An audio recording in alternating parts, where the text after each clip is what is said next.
Museum of Others emerges from Christian Thompson's long-standing engagement with the Pitt Rivers Museum at the University of Oxford.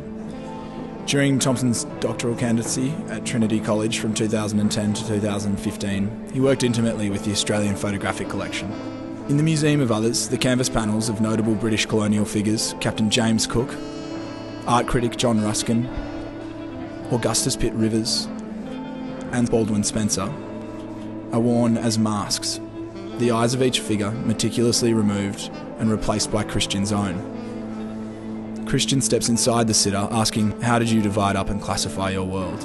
And in doing so, he's able to invert the gaze of the historical subject, unpacking the past to view an entirely different present.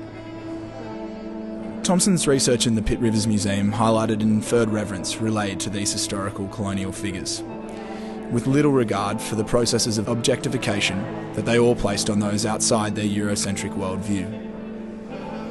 Each of these figures actively participated in an act of othering. In Museum of Others, Thompson actively inverts this historical positioning, and in doing so, he complicates these established narratives. Not necessarily criticising museum practice, but what I think he's trying to do is reinvigorate the way that we look at objects and collections. Christian Thompson's photographic practice is really interesting because it focuses quite heavily on identity and on self-identity, but at the same time, in almost all of Christian's work, he erases his own face from the image. He's masked, he's in costume, he hides his own personal identity and focuses on objects and images and symbols which have cultural references that extend not only from his Indigenous history, but from a whole variety of sources around the world.